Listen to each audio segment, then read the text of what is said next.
नमस्कार, आप देख रहे हैं न्यूज इंडिया। मैं हूं आपके साथ रवीश और बुलेटिन का आगाज करेंगे बड़ी खबर के साथ। लोक आस्था के महापर्व छठ की शुरुआत हो गई है। नहाय खाए के साथ महापर्व छठ की शुरुआत हुई। 4 दिनों का होता है छठ पर्व। शनिवार 29 अक्टूबर को खरना के साथ 36 घंटे का निर्जला उपवास शुरू होगा। 30 अक्टूबर को अस्ताचलगामी सूर्यदेव को अर्घ्य दिया जाएगा। 31 अक्टूबर को उदीयमान सूर्य को दिया जाएगा अर्घ्य। तो शनिवार 29 अक्टूबर को होगा खरना। उसके बाद 30 अक्टूबर को खरना के साथ 36 घंटे का निर्जला उपवास भी शुरू हो जाएगा, जिसमें छठ व्रती पानी तक नहीं पीते। 30 अक्टूबर को अस्ताचलगामी सूर्यदेव को अर्घ्य दिया जाएगा। 31 अक्टूबर को उदीयमान सूर्य को दिया जाएगा अर्घ्य। तो लोक आस्था के महापर्व छठ की शुरुआत हो चुकी है। तमाम घाटों में तैयारियां कर ली गई हैं। अलग अलग राज्यों में तैयारियां कर ली गई हैं। लोगों में काफी उत्साह देखा जा रहा है। नहाय खाए के साथ आज छठ महापर्व की शुरुआत हो गई है। 4 दिनों का छठ महापर्व होता है, जिसमें सूर्य को अर्घ्य दिया जाता है। तस्वीरें आप देख सकते हैं। यहां पर देश के अलग अलग हिस्सों में छठ का त्योहार मनाया जा रहा है। छठ के महापर्व की शुरुआत हो चुकी है।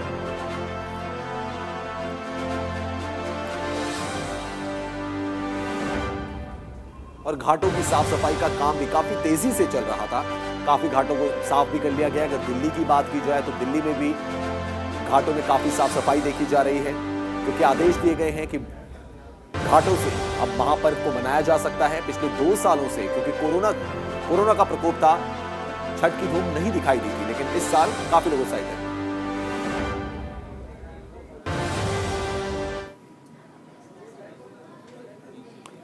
हमारे सहयोगी संजीव हमारे साथ जुड़ गए पटना से। सीधे संजीव का रुख करते हैं। संजीव, कैसी धूम, कैसी रौनक नजर आ रही है छठ महापर्व की?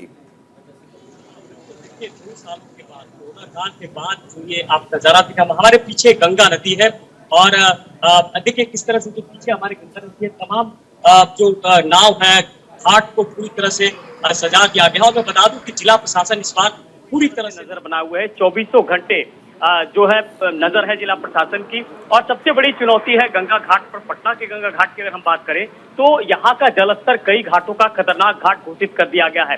लगभग 16 ऐसे घाट हैं जो खतरनाक घाट है, जिसको जो पटना के जो डीएम है उन्होंने खतरनाक घाट घोषित किया है। और जो घाट पर व्रती आ रहे हैं, क्योंकि देखिए आज पहला दिन है, ये माना जाता है कि 36 घंटे का एक व्रत होता है, निर्जला व्रत 4 दिनों तक ये चलेगा। और आज नहाय खाए की जो रस्म है वो सुबह से ही शुरू हो गई है। जो व्रती होते हैं वो कद्दू भात के साथ इसकी शुरुआत करते हैं। और देखिए सबसे बड़ा जो प्रचलन रहा है, क्योंकि देखिए बिहार और उत्तर प्रदेश एक बड़े पैमाने पर मनाया जाता है, और बिहार में जो गंगा नदी है वहाँ लाखों श्रद्धालु अभी से ही आने लगे हैं। और आने के बाद वहीं पर कद्दू भात का रस्म शुरू हो गया है। उसके बाद खरना, फिर अर्घ जो दिया जाता है उसकी जो रस्म होती है वो अदायगी होगी। तो आज अगर हम बात करते हैं तो पटना पूरी तरह से तैयार है। गंगा नदी देखिए, हम थोड़ा कोशिश करेंगे, हमारे पीछे ये गंगा नदी है, इसके पीछे जो है पूरी जो है घाट जो है उसको पूरी तरह से सजा दिया गया है। और देखिए मैं अपने पीछे की तस्वीर आपको दिखा रहा हूँ। ये गंगा नदी है, ये कहलाता है दीघा घाट, यानी कि सबसे महत्वपूर्ण घाट है पटना का। और इसी घाट पर लाखों की संख्या में श्रद्धालु आएंगे। और मैं बता दूं कि सभी की छुट्टियां रद्द कर दी गई है। पटना जिला प्रशासन ने तमाम जो विभाग हैं उनकी छुट्टियां रद्द की है। और 24 घंटे प्रशासन लगा हुआ है ताकि व्रती को कोई दिक्कत ना हो। संजीव, आप हमारे साथ बने रहे। मदन मोहन भी वाराणसी से हमारे साथ जुड़ गए। मदन मोहन, किस तरीके की तैयारी है वहां पे छठ महापर्व को लेकर? जी रवि, बताना चाहूंगा कि छठ की जो है शुरुआत हो चुकी है। और आज कहा जाए तो नहाय खाए के साथ जो है इस पर्व की शुरुआत जो है हो गई है। ऐसे में कहा जाए तो जो व्रत रखते थे, जो व्रतधारी महिलाएं या जो भी पुरुष थे, वो गंगा घाटों पे गए। गंगा घाटों पे जाकर के स्नान करने के बाद जो है वो गंगा जल लेकर के आए। और आज आकर के जो है उन्होंने जो है कहा जाए जो नहाने खाने में जो लौकी और दाल का जो महत्व होता है वो उसका जो है ना निर्वहन किया। और साथ ही साथ इसमें बात करें जाए तो तमाम ऐसे जो 84 घाट है उन घाटों पे जो है सर सफाई का काम जो है तेजी से उसमें चल रहा है। और कल जो है खरना का पर्व होगा। और खरना में जो है कहा जाए तो गुड़ और चावल का जो खीर बनाया जाता है वो जो है महत्वपूर्ण होता है। उसके बाद जो व्रतधारी महिलाएं या जो पुरुष होते हैं वो 36 घंटे का निराजल व्रत रखते हैं। तो ऐसे में अगर हम बात करें तो काशी के तमाम उन घाटों की जो है ना सफाई उसमें कर रही है। वहीं कुछ समाज सेवी संस्था भी जो है जो आसपास के तालाब हैं या पोखरे हैं उनको या जो छोटी नदियां हैं वहां पे भी जो है ना काफी संख्या में भीड़ उमड़ती है। तो ऐसे में जो है उन लोगों की जो समाज सेवी संस्था जो है वो भी जो है लग करके जो है सर सफाई का काम करे। कुछ लोग हमारे साथ मौजूद है। इस बार बताया जाए कि कोविड काल के बाद जो है पहली बार इस तरह का जो है उत्साह देखा जा रहा है, क्या कहना चाहेंगे? सबसे पहले तो छठ की सभी को बधाई। यहाँ पर जो काशी में 84 घाट हैं, 84 घाटों पर जो छठ के शुभ अवसर पर यहाँ के पुरुष घाट की साफ सफाई करके और आज से जो पहला दिन का पूजा का शुरुआत हुआ है, भारी से भारी मात्रा में 84 घाट एकदम सज धज के तैयार है और आज से छठ मैया का पूजा पाठ शुरू हो गया है और अपार श्रद्धालु खुशी के साथ हर्षोल्लास से छठ मैया का व्रत भी कर रहे हैं और छठ मैया इन सभी के जीवन में सुख समृद्धि लाएं, यही कामना। तो ये उत्साह इसमें देखा जा सकता है क्योंकि कोविड काल के बाद अगर कहा जाए तो पहली बार इस तरह का जो है आयोजन हुआ है और लोग लाखों के संख्या में श्रद्धालु जो है इस समय जो है घाटों पे मौजूद होंगे और जाकर के जो है सूर्य को है अर्घ के देंगे और उनकी उपासना करेंगे। तो ऐसे में कहा जाए तो 36 घंटे का जो कठिन ये व्रत होता है उसके साथ ही साथ अगर हम महत्ता की अगर बात करें तो अगर हम द्वापर युग की अगर हम बात करते हैं रविश, तो द्वापर युग में जो है कुंती ने भी इस व्रत को किया था। वहीं अगर त्रेता युग की अगर बात करें तो त्रेता युग में जब भगवान श्री राम अयोध्या आए थे, अयोध्या आने के बाद जो है वहां पे दीपावली मनाई गई और दीपावली के बाद जो 6 दिन के बाद पड़ने वाला छठ को जो है था। तो ऐसे में इसकी साथ ही साथ अगर हम बात करें तो संतान की सुख समृद्धि के ऐश्वर्य को और उनकी आरोग्यता को लेकर के यह व्रत किया जाता है। और कठिन व्रत ये सबसे बड़ा कठिन व्रत होता है कि 36 घंटे का ये निराजल व्रत होता है। और इसके साथ ही साथ अगर हम बात करें तो कल यानी जो खरना जब होगा, खरना के बाद जो है व्रतधारी महिला या जो पुरुष होंगे वो जो है खरना का प्रसाद ग्रहण करने के बाद जो है वो निराजल व्रत रखेंगे। साथ ही साथ अगर हम बात करें तो जो कल रात से ही जो ठेकुआ जो मुख्य प्रसाद के रूप में जो बनाया जाता है, गेहूं के आटे का जो है ना प्रसाद जो है उससे बनाया जाता है। उसमें अगर हम बात करें जो सूप होता है, जो कहा जाए तो सूप में जो है उन फलों को सजाया जाता है, ठेकुए को सजाया जाता है और उसको लेकर के परिवार के साथ जो है लोग जो है 2 सालों के बाद छठ में रौनक देखी जा रही है क्योंकि कोविड का टाइम था, लोग हर्षोल्लास के साथ तो मना रहे थे लेकिन घरों में ही मना रहे थे। अब घाटों में भी जाएंगे, उनको इजाजत मिलेगी। ऐसे में सुरक्षा के कितने इंतजाम है? हाँ जी बिल्कुल, जिस तरह से अगर हम बात करें तो सुरक्षा के जो है चाक चौबंद व्यवस्थाएं की गई हैं। लगातार प्रशासन जो है कहा जाए तो घाटों पे भ्रमण कर रहा है। साथ ही साथ एनडीआरएफ की टीम जो है वहां पे मौजूद है और जो घाट पे जो के जरिए जो है जो घाट पे जो व्रतधारी आएंगे उनको भी जो है जागरूक किया जा रहा है। साथ ही साथ जो है तमाम वॉलंटियर जो है वहां पे है मौजूद है, समाज सेवी संस्थाएं जो है लगातार जो है वहां पे मौजूद रहेंगी। तो अभी से ये जो है नजारा जो है देखने को मिलेगा। तमाम ऐसे जो है पोखरे पे भी जो है इस तरह की व्यवस्थाएं की गई हैं, लाइटिंग की सुंदर व्यवस्थाएं की गई हैं क्योंकि ये जो है आस्था से जुड़ा हुआ पर्व है और इसके साथ जो है लगातार जो है कहा जाए कि इसकी संख्या में लगातार जो है बढ़ोतरी भी हो रही है क्योंकि ये बिहार से उठा हुआ पर्व है। और ये कहा जाए तो सिर्फ बिहार ही नहीं, अब बिहार के साथ साथ उत्तर प्रदेश से लेकर के कहा जाए तो देश के कोने कोने में ये फैल चुका है और देश साथ ही साथ अगर कहा जाए तो इसकी महत्ता जो है विदेशों में भी बढ़ गई है। तो तमाम लोग जो है इस बार जो है छठ से लोग अपने घर को आते हैं और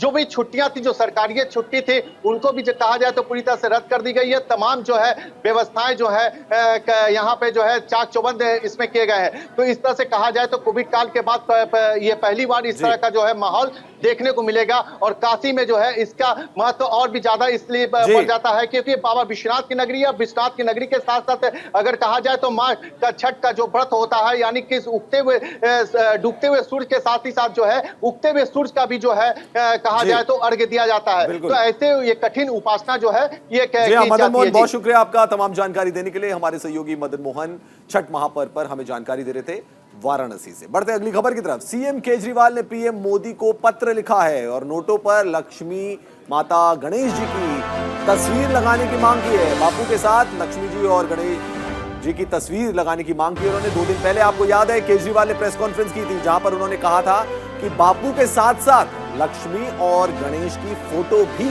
भारत की करेंसी में होनी चाहिए, नोटों में होनी चाहिए, जिसका कई राजनीतिक दलों ने विरोध किया था। कईयों ने कहा था कि ये अरविंद केजरीवाल का एक पॉलिटिकल स्टंट है। काफी आलोचना भी उनकी की गई थी, लेकिन अरविंद केजरीवाल ने 2 दिन पहले प्रेस कॉन्फ्रेंस में कहा था कि बापू की फोटो के साथ साथ नोट पर लक्ष्मी जी और गणेश जी दोनों की फोटो लगी होनी चाहिए। अब इसको लेकर उन्होंने पत्र लिख दिया प्रधानमंत्री नरेंद्र मोदी को। और जिस दिन अरविंद केजरीवाल प्रेस कॉन्फ्रेंस करने आए थे, अरविंद केजरीवाल ने उस दिन भी कहा था कि वो प्रधानमंत्री को पत्र लिखेंगे। अब उन्होंने पत्र लिख दिया, जिसकी कॉपी भी हम दिखा रहे हैं। अरविंद केजरीवाल ने प्रधानमंत्री नरेंद्र मोदी को पत्र लिख दिया है, जिसमें उन्होंने कहा है कि फोटो पर भगवान की फोटो भी होनी चाहिए नोट पर। नमित त्यागी हमारे संवाददाता हमारे साथ जुड़ गए। नमित, केजरीवाल ने 2 दिन पहले प्रेस कॉन्फ्रेंस में कहा था कि वो पत्र लिखेंगे, फाइनली उन्होंने पत्र लिख भी दिया।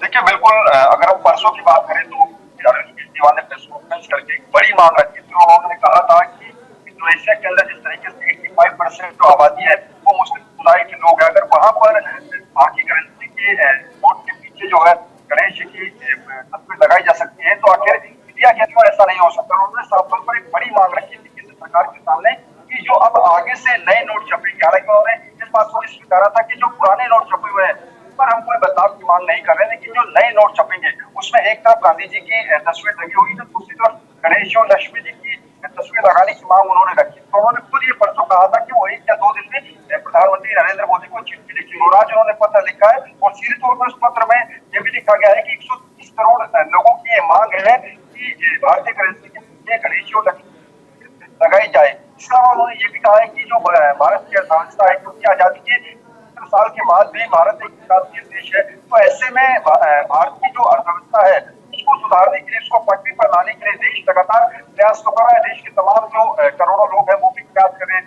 इसके साथ साथ भगवान का आशीर्वाद भी बेहद जरूरी हो जाता है। तो यही वजह है कि उन्होंने बड़ी मांग रखी है देश के सामने।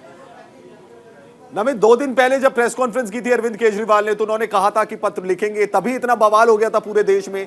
तमाम जो राजनीतिक दल थे उन्होंने विरोध किया था, बीजेपी ने भी उनका विरोध किया था। बीजेपी ने कहा था अब इनको भगवान की याद आ रही है, ये वो लोग हैं जो कि कभी मना कर रहे थे कि हम राम मंदिर नहीं जाएंगे। अब फिर जब उन्होंने पत्र लिख दिया, ऐसे में एक बार फिर से बवाल खड़ा होगा। देखिए, बिल्कुल इसमें कोई दो राय नहीं, क्योंकि जो बीजेपी है उन्होंने इसको चुनावी मुद्दे, चुनावी मांग के एंगल से देखने की कोशिश की। परसों जब अरविंद केजरीवाल ने मांग रखी थी तो बीजेपी लगातार ये कह रही है राज्य के अंदर चुनाव है, यही वजह है कि अरविंद केजरीवाल को हिंदू कार्ड खेलने की जरूरत पड़ रही है। लेकिन ये भी सवाल उठे थे कि एक धर्म फोटो अगर भारतीय करेंसी पर लगेगी तो दूसरे समुदाय के जो लोग हैं वो ऑब्जेक्शन उठाएंगे। उस दिन हमने देखा था कि कई ऐसे मुस्लिम समाज के लोग थे जिन्होंने ऑब्जेक्शन उठाया था कि अगर आप गणेश जी और लक्ष्मी जी की तस्वीर जो है वो भारतीय करेंसी के नोट पर लगाना चाहते हैं तो फिर इंडिया की भी तस्वीर लगनी चाहिए। तो ऐसे में तमाम दूसरे समुदाय के लोग हैं उनके द्वारा भी इस मांग का विरोध किया गया था। लेकिन अब ये देखने वाली बात होगी सरकार को और पीएम नरेंद्र मोदी को चिट्ठी तो लिख दी गई है, लेकिन इस चिट्ठी पर कितना विचार है पीएम नरेंद्र मोदी का, किस प्रकार इसमें क्या फैसला लेंगे।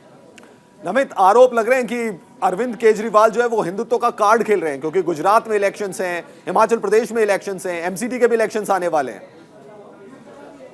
देखिए, बिल्कुल जब आम आदमी पार्टी और दिल्ली सरकार के ऊपर ये आरोप बीजेपी के द्वारा लगाए गए कि ये चुनावी मांग है, क्योंकि गुजरात में चुनाव आ रहे हैं, वहां पर मैक्सिमम जो आबादी है वो हिंदू समाज की है, तो ऐसे में वहां पर हिंदुओं को रिझाने के लिए मांग की गई है। लेकिन आम आदमी पार्टी और दिल्ली सरकार ने इस बात को परसों देर शाम होते होते क्लैरिफाई कर दिया। उन्होंने कहा कि हमने मांग रखी, अगर आपको लगता है कि चुनावी मांग है तो आप गुजरात का इलेक्शन हो जाए, वहां के नतीजे आ जाए, उसके बाद इस मांग को हमारी स्वीकारिए।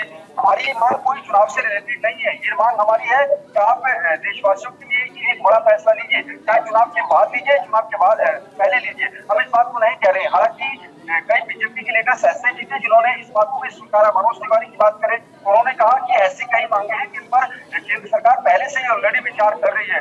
कहीं ना कहीं कह सकते हैं कि बीजेपी भले ही दबे जवान में, लेकिन ओहदा के अंदर कहीं बीजेपी के नेताओं ने स्वीकारा है कि ये जो मांग है सही मांग है। आने वाले समय में शायद केंद्र सरकार ऑलरेडी इस मांग पर विचार करे। नमित, लेकिन इसमें दो चीजें हैं। इसमें कई मुस्लिम संगठनों ने कहा है कि इसमें तो बेअदबी हो सकती है, अगर आप भगवान की फोटो को लगा देंगे नोट पे तो हो सकता है कुछ लोग उसका डिसरेस्पेक्ट भी कर दें, नोट को तो कहीं पे भी रखा जा सकता है।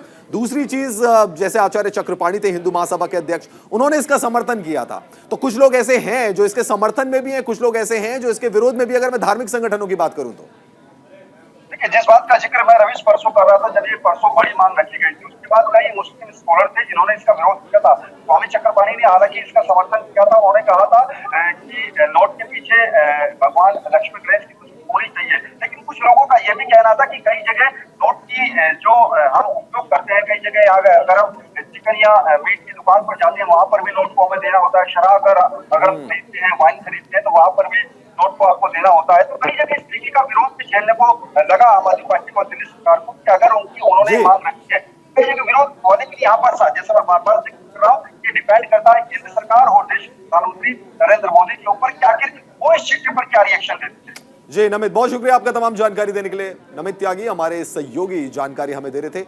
अरविंद केजरीवाल ने पत्र लिख दिया प्रधानमंत्री नरेंद्र मोदी को कि नोट पर फोटो होनी चाहिए गणेश जी और लक्ष्मी जी की। चलिए बढ़ते हैं अगली खबर की तरफ, राजस्थान की तरफ बढ़ते हैं। भिलवाड़ा में लड़कियों की तस्करी का मामला यहां पे सामने आया है और लड़कियों को स्टाम्प पेपर पर बेचा जा रहा था। हैरान करने वाली बात है कि लड़कियों की जो तस्करी हो रही थी उसमें बाकायदा स्टाम्प पेपर पर लड़कियों को बेचा जा रहा था। राष्ट्रीय मानवाधिकार आयोग ने इसका संज्ञान लिया है। राजस्थान की गहलोत सरकार को नोटिस भी भेजा है। तो मामले में एनएचआरसी ने रिपोर्ट मांगी है। भिलवाड़ा में लड़कियों की तस्करी का मामला सामने आया है जिसमें स्टाम्प पेपर पर लड़कियों को बेचा जा रहा था, उनकी तस्करी की जा रही थी। राजस्थान सरकार को मानवाधिकार आयोग ने नोटिस भेजा है, जवाब देना पड़ेगा।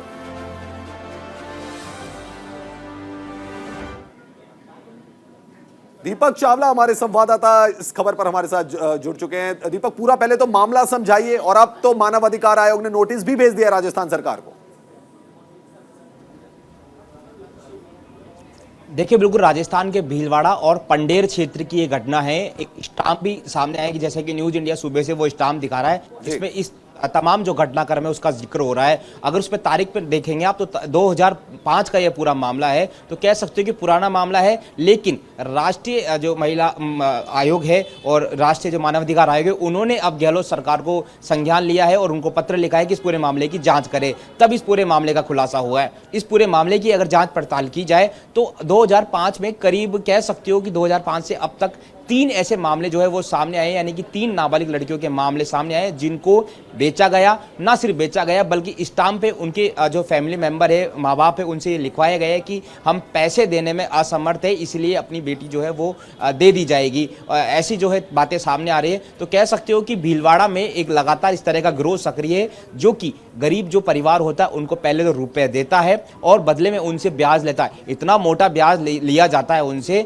कि वो चुकाने में असमर्थ होते हैं। उसके बाद जो है कहीं ना कहीं उनके परिवार की जो लड़की है, जो बेटियां है, उनको ले लेते हैं। उसको बाद में जो है देह व्यापार में डाल दिया जाता है या फिर किसी और से शादी कर दिया जाता है। तो इस तरह का जो ये नेटवर्क है वो भीलवाड़ा में सक्रिय था। 2005 का मामला है। अब तक की जांच में ये सामने आया कि पूछताछ में ये सामने आया कि 3 जो नाबालिग युवती है उसका जो है मामला सामने है। हालांकि तीनों जो युवतियां है वो फिलहाल जो है भीलवाड़ा में ही है और भीलवाड़ा के अंदर ही है। और इसके अलावा 3 के अलावा अभी तक कोई मुकदमा यहां पर दर्ज नहीं हुआ है। अभी फिलहाल जो है कलेक्टर और एसपी इस पूरे मामले में ज्यादा कुछ कहने को तैयार नहीं है। मैंने भी कई बार एसपी को फोन किया, पूरे मामले की जानकारी लेने की कोशिश की, लेकिन मेरा भी फोन उन्होंने नहीं उठाया। दीपक, जो हम स्टाम्प पेपर दिखा रहे हैं उस स्टाम्प पेपर पर स्टैम्प भी लगी हुई है, मोहर भी लगी हुई है, कुछ हम देख रहे हैं कि अंगूठे के निशान भी। ऐसे में तो इसमें सरकारी अमला भी शामिल रहा होगा ना। अगर आप स्टाम्प पेपर पर कुछ चीज लिख रहे हैं और उसमें सिग्नेचर भी हो रहे हैं, उसमें स्टैम्प भी लगाई जा रही है, तो सरकारी अमला भी शामिल रहा होगा इसमें। तो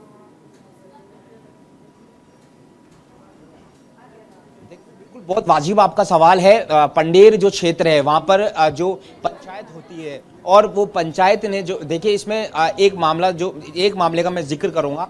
करीब परिवार के जो है 4 लाख आए थे, तो पंचायत ने जो है फैसला सुनाया। तो कहीं ना कहीं पंचायत भी इस पूरे मामले में इन्वॉल्व है। बात तो ये भी सामने आ रही है कि पंचायत के सामने जो है वो नीलामी कर दी जा रही है। तो कहीं ना कहीं पंचायत का इन्वॉल्वमेंट है। मैं बार बार जिक्र कर रहा हूं, एक नेटवर्क, एक पूरा गिरोह यहाँ पर काम कर रहा है जो कि पहले तो ये देखता है कि कौन सा परिवार जो है असमर्थ है, गरीब है, उनको पहले तो पैसे दिए जाते हैं और उसके बाद उनके परिवार की जो बेटी है उसको नीलाम कर दिया जाता है। और बाकायदा स्टाम्प पेपर पर यह और लिखवाया जाता है कि अगर पैसे नहीं दिए गए तो इनको बेच दिया जाएगा। तो कह सकते हो कि अपने आप में बेहद विचलित करने वाली ये घटना है और कहीं ना कहीं इस पर पूरी कार्रवाई होनी जो चाहिए। सुबह से लगातार ये खबरें जो है मीडिया भी चला रहा है। तो अब जो है गहलोत सरकार जो है, राजस्थान सरकार है, वो भी कहीं ना कहीं एक्टिव हुई है। लेकिन कितनी एक्टिव हुई है वो अभी देखना होगा, क्योंकि अभी तक तो दोपहर हो चुकी है। सुबह से अब तक कोई मुकदमा तो फिलहाल दर्ज हुआ नहीं है, कोई आरोपी फिलहाल गिरफ्तार हुए नहीं। शुक्रिया आपका तमाम जानकारी देने के लिए। दीपक चावला हमारे संवाददाता हमें जानकारी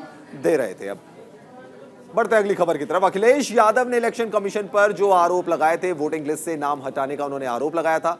मुस्लिम यादवों के नाम हटाने का आरोप लगाया था। चुनाव आयोग का अखिलेश यादव को अब नोटिस आ गया है। 10 नवंबर तक सबूत देने के निर्देश दिए हैं इलेक्शन कमीशन ने। तो अखिलेश यादव ने इलेक्शन कमीशन पर आरोप लगाया था जब विधानसभा चुनाव हो रहे थे कि कुछ यादवों के नाम नहीं है, कुछ मुस्लिम मतदाता है उनके आरोप नहीं है। अब इलेक्शन कमीशन ने अखिलेश यादव को 10 नवंबर तक का वक्त दिया है कि भाई बताइए, सबूत दीजिए, कहां पर नाम नहीं है, किसका नाम कटा है, कौन है वो यादव वोटर्स, कौन है वो मुस्लिम वोटर्स जिनके वोटर लिस्ट में नाम नहीं थे।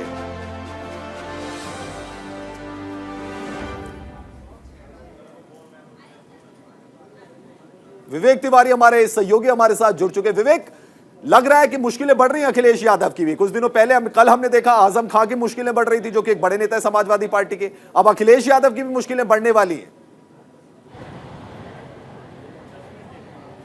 बिल्कुल मुश्किलें बढ़ने वाली हैं और जो नेता अनर्गल बयानबाजी ऐसी वैसी करते हैं उनके लिए मुश्किलें पैदा हो जाएंगी। देखिए 29 सितंबर को अखिलेश यादव की समाजवादी पार्टी का एक राष्ट्रीय सम्मेलन था, जिसको एड्रेस करते हुए अखिलेश यादव ने ये कहा कि हम बेईमानी से चुनाव हारे हैं, हमको चुनाव हरवाया गया है। बीजेपी के इशारे पर हर कॉन्स्टिट्यूंसी से 20-20 हज़ार वोट मुसलमान और यादवों के काटे गए हैं, जिसकी वजह से हमारी हार हुई है। मीडिया में इस चीज़ को रिपोर्ट किया गया और उसी का कॉग्निजेंस लेते हुए इलेक्शन कमीशन ने अखिलेश यादव को यह नोटिस जारी किया है। 10 नवंबर तक डॉक्यूमेंट्री प्रूफ उनको देने होंगे इस बात के कि जो बातें उन्होंने कही है कि 20-20 हज़ार वोट काटे गए हैं। इलेक्शन कमीशन ने अपनी नोटिस में इस बात को भी मेंशन किया है कि 20 हज़ार वोट तो किसी एक कॉन्स्टिट्यूंसी में डिलीट किए ही नहीं गए। जो मैक्सिमम हमारे पास कंप्लेन आई थी वो 10 हज़ार वोट के डिलीशन की थी, जो समाजवादी पार्टी के एक नेता ने एटा की एक कॉन्स्टिट्यूंसी से दिया था, उसको बाद में ठीक किया गया। तो ये जो बातें हैं, अब अखिलेश यादव कैसे इसको प्रूव करेंगे, क्या डॉक्यूमेंट्री प्रूफ देंगे, ये देखना होगा। जो खबर है समाजवादी पार्टी के एंड से वो ये है कि तैयारी की जा रही है, डॉक्यूमेंट्री प्रूफ जमा किए जा रहे हैं। यहाँ लखनऊ से ही एक विधायक जीत करके समाजवादी पार्टी के आए थे, उन्होंने ये अभी न्यूज़ इंडिया से कुछ देर पहले कहा कि हमारे खुद ही 4,500 वोट मुसलमान और यादवों के यहाँ से काटे गए थे। तो हो सकता है कि थोड़ी बहुत सच्चाई हो, लेकिन 20 हज़ार वोट हर कॉन्स्टिट्यूंसी से काटे जाने के बाद ये बात थोड़ी ज़्यादा हो गई है। अब अखिलेश यादव क्या जवाब देते हैं ये देखना होगा। इलेक्शन कमीशन अगर इलेक्शन कमीशन, एक हाइपोथेटिकल क्वेश्चन है मेरा, अगर इलेक्शन कमीशन सेटिस्फाई नहीं होता अखिलेश यादव के जवाब से, क्योंकि 20 हज़ार वोट बहुत ज्यादा हो जाते हैं अगर हर कॉन्स्टिट्यूंसी की बात करें, तो क्या कार्रवाई हो सकती है उनके ऊपर? इलेक्शन कमीशन क्या कार्रवाई करेगा अखिलेश यादव के ऊपर? देखिए ये बहुत दिलचस्प सवाल है, क्या कार्रवाई करेगा ये कहना तो बहुत मुश्किल है। लेकिन इलेक्शन कमीशन की जो प्रेस नोट आया है उसमें ये बात भी लिखी गई है, अगर कोई अनर्गल बयानबाजी करता है इलेक्शन कमीशन के बारे में या चुनाव के बारे में, ऐसा जिसे कास्ट और रिलीजन के लोगों को ठेस पहुंचती है, तो हमारे पास ये अख्तियार है आरपीए एक्ट के तहत कि हम उस पर एक्शन ले सकें। लेकिन ये बात उन्होंने जनरली कही है या इस पर्टिकुलर जो उन्होंने नोटिस दिए उसके संदर्भ में कही, ये कहना बहुत मुश्किल है। पावर्स तो इलेक्शन कमीशन के पास है कि वो इलेक्शन कमीशन मुकदमा दर्ज करा सकता है अगर उसको डॉक्यूमेंट्री प्रूफ नहीं मिले। लेकिन अभी ये सब तमाम जानकारी देने के लिए विवेक हमारे सहयोगी जानकारी दे रहे थे।